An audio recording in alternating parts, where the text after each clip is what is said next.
और आज का मेरा टॉपिक है कि इंडिया के 10 बेहतरीन comedian, the 10 best comedian from India, वो कौन है।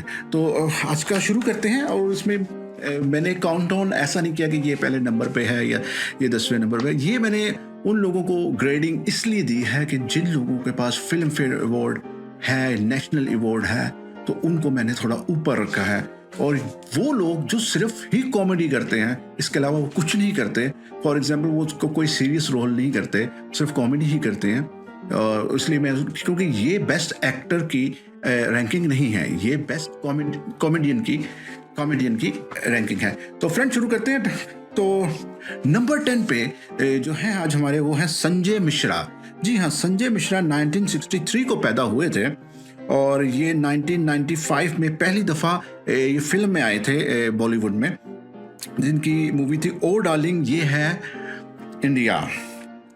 जी हाँ, तो ये इसमें ये अपना पहली बार कॉमेडी के तौर पे आए थे और ये फिल्म ने इन्होंने अवार्ड भी लिया था। और संजय मिश्रा को कौन नहीं जानता, और ये अभी भी कॉमेडी करते हैं और इनकी एक यूनिक सी कॉमेडी है और बहुत ज़्यादा फिल्मों में ये कॉमेडी कर रहे हैं।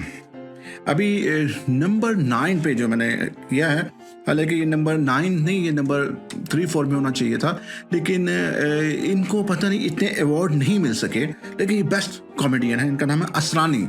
जी हाँ, फिल्म शोले में देखे होंगे आपने, वो जेलर साहब, जी वो हैं असरानी साहब। तो तस्वीर तो इनकी चल रही है पीछे।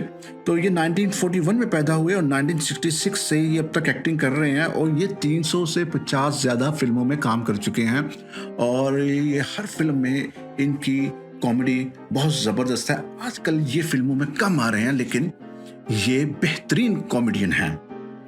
नंबर 8 में परेश रावल। अच्छा, परेश रावल 1955 को पैदा हुए थे और ये पहली दफा 1985 में बॉलीवुड में आए, पहली मूवी में आए और ये आए थे एज ए विलन और इन्होंने विलन के तौर पे हिट हुए ये, और एज ए इनकी जो पहचान थी वो एज विलन की थी और लोग उनको रिकग्नाइज एक विलन के तौर पे करते थे और बहुत ज़बरदस्त इनके रोल थे, बहुत ज़बरदस्त हिट फिल्में थी इनकी।